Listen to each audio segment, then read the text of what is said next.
Do Exército prestam depoimento à Polícia Federal hoje sobre os ataques às sedes dos três poderes no dia 8 de janeiro deste ano. Bruno Pinheiro está conosco e tem mais informações. Bruno, bem-vindo, boa tarde. Exatamente, uma força-tarefa, viu? Você, um ótimo dia.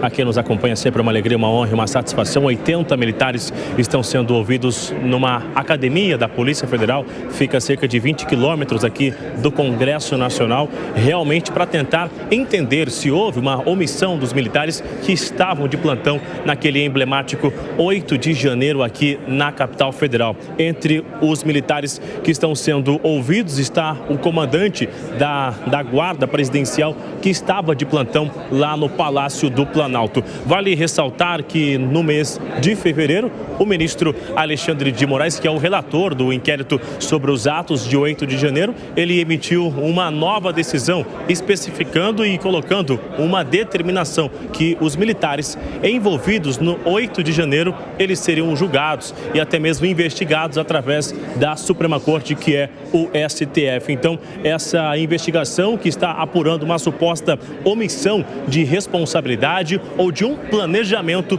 de segurança sobre os atos numa tentativa de evitar essas invasões. Essa força-tarefa está acontecendo hoje. A expectativa é de finalizar as 80 oitivas, na verdade, nesta quarta-feira. Obrigado, Bruno Pinheiro, lá em Brasília. Vamos continuar tratando desse assunto, aliás, a questão do dia 8, mas sob outro ponto de vista agora, porque nós estamos agora com os senadores Alci Lucas, do PSDB do Distrito Federal, também a deputada Bia Kicis deve chegar daqui a pouquinho para participar dessa conversa. Senador, seja bem-vindo. Boa tarde ao senhor. Boa tarde, Adalberto. Prazer participar do programa. Já temos a imagem do senador aí também? Temos... Tá, vamos...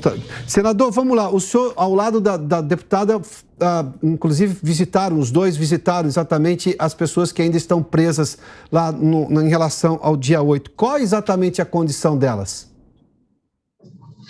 Olha, há uma apreensão muito grande, né? Porque já estão lá há mais de 94 dias e não sou advogado, mas as informações que temos é que o máximo seria 81. E muitos deles entraram com processo, entrou com advogado e também não tiveram nenhum retorno. Então, é evidente que tem pessoas que, não é de família, pessoas que já com 72 anos, 67 anos, né, pessoas que têm filho deficiente e não têm renda. Então, eu trouxe vários questionamentos, mas o que nós queremos, de fato, é que seja uma decisão individualizada. Eu acho que cada um tem que ser responsável por aquilo que fez, não dá para você condenar coletivamente, né? Fui informado, né? Eu vi na mídia depois, ontem, que o ministro e a presidente Rosa Weber também estiveram lá, após, né, a nossa visita, da minha e da Bia, e parece que já marcaram para o dia 18 a 24, não é? O julgamento virtual.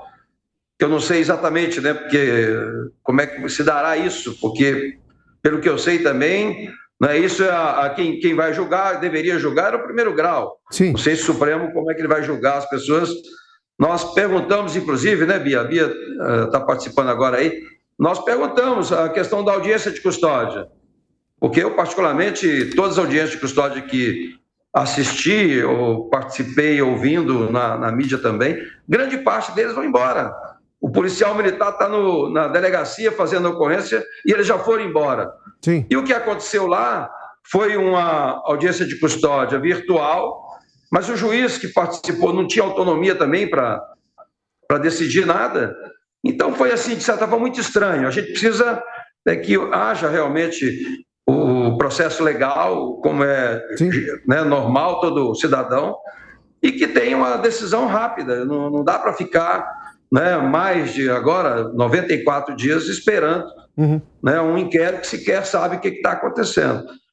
Mas acredito que essa visita nossa, pelo menos, trouxe essa decisão aí, entre o dia 18, que é o dia que nós vamos também, já está convocada a sessão do Congresso para as 12 horas do dia 18, onde o presidente fará a leitura né, da CPMI, que é o que a gente está ansioso para começar, né, essa reportagem agora sobre o policial do Exército, né, que está depondo agora.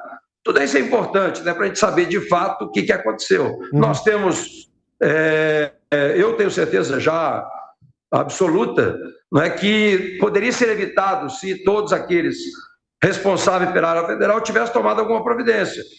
Então, o BGP, por exemplo, está sendo ouvido agora. Não é? São quase 2.000 policiais.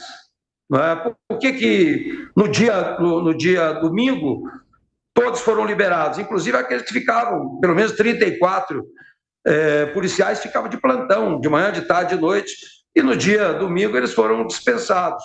Então, a CPI tem que apurar tudo isso e atribuir a responsabilidade individual de cada um. Cada um paga pelo que fez, mas não podemos também, né, penalizar quem não fez. Sim, claro. E ficar no coletivo, né? A conduta é individualizada, o julgamento tem que ser, assim como primeiramente a acusação, a deputada Bia Kicis é da formação do direito, vai nos ajudar nesse processo aqui. Deputada, antes de tudo, seja bem-vinda mais uma vez.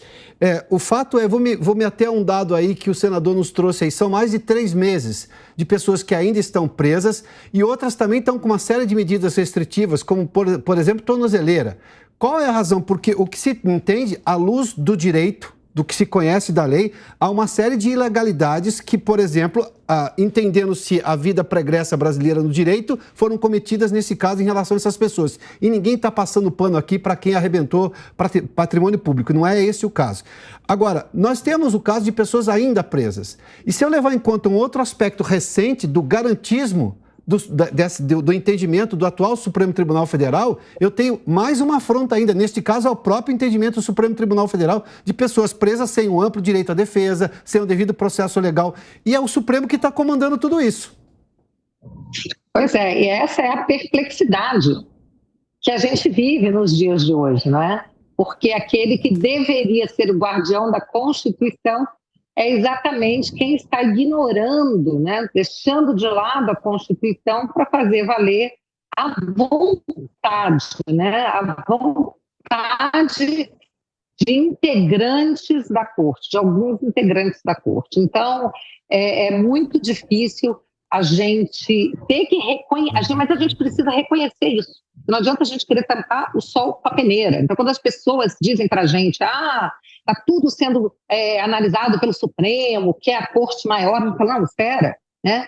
O Supremo não está seguindo nem a Constituição e nem as leis penais e processuais penais de execução penal que regem o Brasil, né? O ordenamento jurídico brasileiro. Então, a gente realmente não sabe nem o que esperar, porque quando se diz o que vai acontecer, eu falo, não sei, porque aquele direito que eu estudei na universidade, né, aquele direito que eu pratiquei durante 24 anos como procuradora do Distrito Federal, durante mais de 30 anos como advogada, esse direito não está sendo aplicado. Então, hoje, tudo é possível porque a decisão, ela sai da caneta do juiz, mas ela não está albergada no direito positivado. Tá, senador, vamos lá. O senhor fez menção que no dia 18 deve ter julgamento, mas não se sabe nem em que instância isso vai ser julgado, porque, pela lógica, ninguém tem prerrogativa de foro ali. Sem contar as outras arbitrariedades que estão sendo entendidas assim no mundo jurídico, ao olhar do mundo jurídico que se tinha até então. Mas vamos lá. Vão ser julgadas no Supremo, mesmo sem prerrogativa? O senhor acha que podemos ter de novo um problema como esse? Mais, digamos, uma suposta ilegalidade? O que foi anunciado na Agência Brasil, né, de ontem, que após a nossa ida, tanto eu como Bia, na sequência estiveram lá a presidente do Supremo, a ministra Rosa Weber, e o ministro Alexandre de Moraes. E a informação é que o Supremo convocou, do dia 18 ao dia 24, para fazer o julgamento virtual, inclusive. Então, da forma como está na informação, parece-me que é o próprio Supremo que vai julgar. Sim. Então, tudo isso, né, a Bia é especialista, não é? Contraria, de certa forma, o que a gente conhece. Eu sou contador, não sou advogado, mas é muito estranho, né, esse julgamento direto né? Acho que a competência é para o primeiro grau, não sei. Eu sei que a gente não sabe o que vai acontecer, exatamente o que a Bia colocou, né? Como é que vai ser esse julgamento, né? Como aconteceu com a audiência de custódia virtual. Né? Quem fez não tinha autonomia para decidir nada. Então, o que vai acontecer? Não sei. Tá, a sua frase, senador, em que pese, obviamente, o conteúdo dela, eu entendo a sua dor, porque a deputada fez menção também que é muito difícil prever, porque está tudo imprevisível de acordo com novos entendimentos. Deputada, uma última questão para a senhora. Diante dessa imprevisibilidade, o que se diz à sociedade brasileira? O que vale? Porque eu me lembro do doutor Ulisses Guimarães, quando promulgada a Constituição brasileira, ele dizia assim, a Constituição é importante porque sem ela não se sabe nem o limite para ofendê-la e muito menos para segui-la. Não tem limites para mais nada. Neste caso, a gente não está, digamos, num limbo?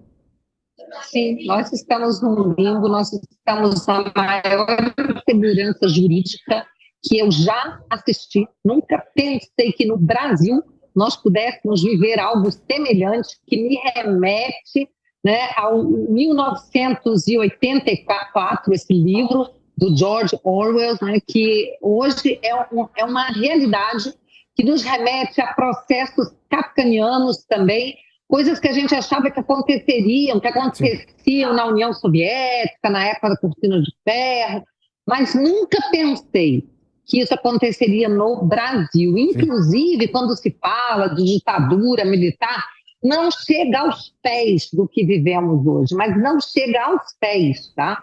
Então, realmente, a gente vê, inclusive, a OAB inoperante, a OAB omissa com relação às prerrogativas dos advogados que não têm acesso aos autos, inquéritos sigilosos, Ministério Público sendo desrespeitado, inquéritos sem a participação do Ministério Público, quando o Ministério Público pede o arquivamento, o judiciário, né, na pessoa de integrantes do Supremo, mantendo aquele inquérito. Então, é tudo ilegal, é tudo fora, né, do que reza a nossa Constituição e a legislação. Inclusive o Pacto Internacional, né, o Pacto dos Direitos Humanos, do qual o Brasil é signatário. Essas pessoas não estão tendo direito ao devido processo legal. Eu queria lembrar aqui um pedido que foi feito pela Bárbara, do canal Te Atualizei, quando ela participou aqui de uma audiência pública, em que ela disse o seguinte: o que eu estou pedindo é que eu seja tratada da mesma forma, com as mesmas garantias que os traficantes são tratados no Brasil, pela justiça brasileira. Olha que ponto chegamos.